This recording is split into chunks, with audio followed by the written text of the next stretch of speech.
할렐루야. 다 함께 성경 암송하도록 하겠습니다. 예수께서 나와 말씀하여 이르시되 하늘과 땅의 모든 권세를 내게 주셨으니 그러므로 너희는 가서 모든 민족을 제자로 삼아 아버지와 아들과 성령의 이름으로 세례를 베풀고 내가 너에게 분부한 모든 것을 가르쳐 지키게 하라. 볼지어다 내가 세상 끝날까지 너희와 항상 함께 있으리라 하시니라. 아멘. 하나님의 말씀은 열왕기상 8장 1절에서 11절까지의 말씀입니다. 이 시간 10절과 11절의 말씀을 제가 봉독해 드리겠습니다. 제사장이 성소에서 나올 때에 구름이 여호와의 성전에 가득하매 제사장이 그 구름으로 말미암아 능히 서서 섬기지 못하였으니 이는 여호와의 영광이 여호와의 성전에 가득함이었더라. 아멘. 오늘부터 시작되는 8장은 성전 봉헌식에 대한 내용입니다. 성전 건축은 약 7년 6개월 정도 걸렸습니다. 장기간에 건축이 끝이 나고 솔로몬 왕은 에다님월 제7월 태양력으로는 9월에 해당합니다. 이때 장막절 전에 이스라엘 백성들을 모아 봉헌식을 거행할 그러한 준비를 하고 있습니다. 성전 건축은 8월에 끝이 났습니다. 봉헌식 및 장막절 행사가 제7월인 것을 고려하면 이 행사는 성전 완공 다음 해에 시행된 것입니다.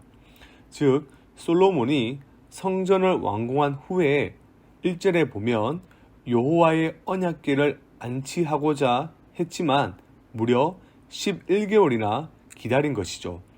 솔로몬은 왜 무려 1년, 약 1년의 정도, 왜 11개월 정도를 기다렸을까요? 언약궤는 하나님과 이스라엘 사이의 언약을 보여주는 증거임과 동시에 여호와께서 자기 백성과 함께 거하신다라는 임재의 상징이기도 합니다. 언약궤야말로 그 민족의 구심점입니다. 언약궤를 성전으로 하루빨리 안치하는 것이 또한 솔로몬 정권의 힘과 안정을 가져다 줍니다. 그럼에도 불구하고 솔로몬이 장막절까지 기다린 그 이유는 온 민족이 모이는 전통적인 시기였고 가나안 종복을 상기시키는 때가 바로 장막절이었습니다. 이때는 종교적 갱신의 시기, 종교적 갱신의 때였습니다. 이스라엘 백성들이 하나님의 은혜를 깊이 묵상할 때요, 언약의 말씀을 가장 잘 경청할 수 있는 시기였던 것입니다. 솔로몬은 11개월을 준비하여 이 시기에 맞춤으로써 성전 봉헌식을 통해 하나님께 감사하고 성전을 중심으로 말씀에 기초한 신앙 공동체를 형성하여 새로운 역사의 시작을 열고자 바로 이때로 정한 것입니다. 솔로몬은 그저 보이는 건물인 성전에 머무는 신앙이 아니라, 즉 성전 건물 중심이 아니라 하나님께서 참으로 기뻐하시는 말씀에 순종하는 신앙 공동체를 세우려고 한 것입니다. 그래서 언약궤를 운반할 때 어떻게 행합니까? 말씀의 원리대로 행합니다. 민수기 말씀에 따르면 언약궤는 제사장들이 매야 하며 성전에 쓰이는 여러 거룩한 기구들을 레인들이 메고 가야 합니다. 종교 지도자들이 하나님의 말씀에 순종하며 온 이스라엘이 한 마음과 한 뜻이 되어 다 함께 참여하는 의식으로 지금 거행되고 있습니다. 그리고 언약궤가 드디어 목적지에 도착합니다. 여기서 궤 안에 언약의 말씀이 기록된 두 돌판이 들어있다는 사실에 우리는 주목할 필요가 있습니다. 궤가 언약의 말씀을 보관하고 있다는 것은 그것이 이스라엘과 하나님과의 언약 관계에 대한 보증으로 이해해야 합니다. 더 나아가 그것은 자기 백성들 가운데 거하시며 그들을 통치하시는 하나님의 임재의 방식에 대해서도 실제적인 내용을 알려줍니다. 언약의 말씀을 담은 궤가 성전에 안치되었다라는 사실은 이제 하나님께서는 언약의 말씀 안에서, 그리고 그 언약의 말씀을 통해 백성들과 함께 하신다는 것을 의미합니다. 그러므로 개가 성전에 안치되는 것은 요한복음 1장 14절의 말씀이죠. 말씀이 육신이 되어 우리 가운데 거하신 이의 그림자에 해당됩니다. 사랑하는 성도 여러분, 언약궤 안에 언약의 돌판, 그 말씀이 담음으로써 성전에 하나님이 임재하시는 것은 이 말씀에 대한 순종의 그 여부를 우리에게 알려주고 있습니다. 성전 건물이 중요한 것이 아닙니다. 성전 건물에 신성한 권위를 부여하여 거기에 집착하는 것은 옳지가 않습니다. 성전 건물이 아니라 백성과 하나님의 관계가 중요합니다. 그 하나님과의 관계가 말씀에 대한 순종입니다.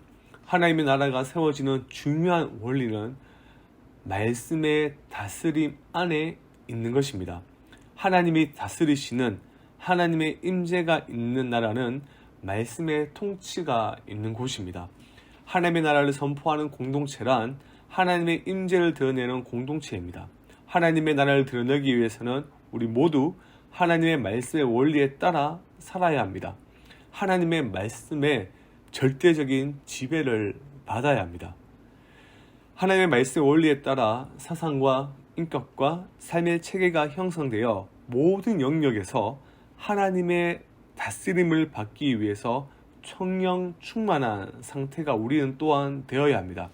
성령의 충만함 없이 우리가 하나님의 말씀에 따라 살기란 사실 불가능합니다.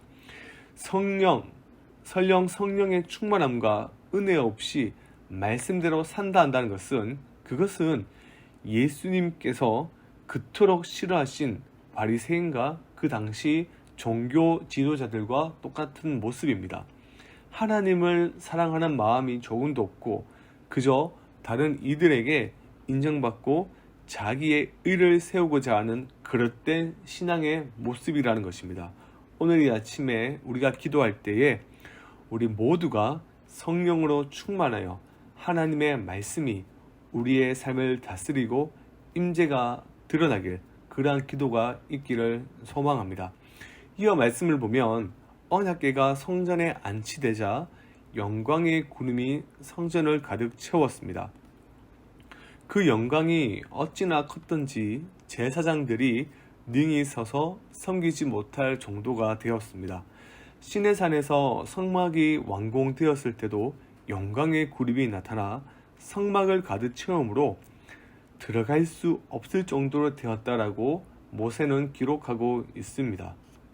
하나님이 모세와 함께하였고 다윗과 함께 하신 것처럼 이제 하나님이 이 새로운 정권, 이 새로운 세대의 이스라엘 자손과도 함께 하시겠다는 의미가 바로 하나님의 임재, 구름을 보여주신 것이죠. 모세와 다윗, 솔로몬의 인화 연속성은 하나님의 변함없는 성품과 자신들의 백성들과 교제를 갖고자 하는 열망을 보여주시는 그러한 의미이기도 합니다. 사랑하는 성도 여러분, 모세와 다윗, 솔로몬에 이어 하나님은 지금도 자신이 택하신 백성들과 교제하기를 원하십니다. 하나님은 교제를 너무나 기뻐하십니다. 신약은 믿음으로 예수 그리스도와 연합된 자들을, 바로 연합된 신자들을 성전이다, 그렇게 말하고 있습니다. 고린도전서 3장 16절에 보면 너희는 너희가 하나님의 성전인 것과 하나님의 성령이 너희 안에 거하시는 것을 알지 못하느냐. 오늘날 우리는 지성소로 들어가는 문이 활짝 열려 있습니다. 그래서 믿는 우리들은 담대함과 확신 가운데 하나님 앞에 적극적으로 나아가면 되는 것입니다. 우리는 성령으로 인해 지금도 담대한 믿음을 얻습니다. 하나님 앞에 나가 하나님의 임재를 경험하며 충만한 은혜를 우리는 그저 누리면 되는 것입니다. 말씀 가운데서 기도를 통하여 하나님의 임재를 경험할 때 우리는 그리스도로 충만해집니다. 그리스도로 더 충만해지고 결국 그리스도를 닮아가게 되는 것입니다. 하나님과의 교제는 단순히 종교적 감정에 그치는 그러한 것이 아닙니다. 하나님과의 교제는 우리로 하여금 그리스도를 온전히 의지하게 만들어 가시고 또한 그리스도를 더 사랑하게 되는 결과로 이어지게 만들어 나가십니다. 또 우리가 한 가지 생각해야 할 것은 성전은 하나님의 영광이 머무는 곳입니다. 그러므로 늘 성결한 상태를 유지를 해야 합니다. 그래서 고린도전서 3장 17절은 다음과 같이 말합니다. 누구든지 하나님의 성전을 더럽히면 하나님이 그 사람을 멸하시리라. 하나님의 성전은 거룩하니 너희도 그러하리라. 하나님의 성전은 거룩하니 너희도 그러하리라. 신자들이 영광스럽지 못하게 되는 이유는 각종 부정한 것들로 스스로를 더럽혔기 때문입니다. 결국 이후에 우리가 내용들을 열왕기상 스토리를 보면 솔로몬이 지은 성전도 결국 온갖 우상 숭배로 더럽혀지고 영광을 잃고 말았습니다. 신자들은 온갖 세속적인 것들과 부정한 것들로부터 스스로를 정화해야 합니다. 더 성결하게 살기 위해 노력해야 되며 죄에 대해 더 예민하게 반응해야 합니다. 그러하기 위해서는 앞에서 언급한 것처럼 성령의 충만함밖에 없습니다. 또한 경건한 이러한 삶을 살아가기 위해서는 하나님과 늘 교제를 해야 합니다. 말씀과 기도를 통해 늘 성령 충만함으로 하나님과의 교제가 이루어지는 삶을 늘 살아야 됩니다. 하나님과의 교제로 늘 기쁨이 충만하고 더욱더 그리스도를 닮아가며 모든 악과 부정으로부터 승리하는 우리 모든 성강의 공동체가 되기를 주님의 이름으로 축원합니다. 이 시간 들은 말씀을 기억하며 합심해서 기도하도록 하겠습니다. 성령 충만하여 늘 말씀의 원리에 따라 살아가게 하시고 하나님과 더 깊은 교제가 이루어져 그리스도를 닮아가는 성숙한 신자가 되게 하여 주시옵소서. 오늘은 전도와 선교를 위해 기도하는 날입니다. 캄보디아 김영진 안양 선교사님, 인도네시아 김인성 이성숙 선교사님 가정과 우리 교회가 후원하는 모든 선교사님들을 붙들어 주시고 하나님의 은혜로 충만케 하시고 필요한 것들을 넘치도록 채워 주시옵소서.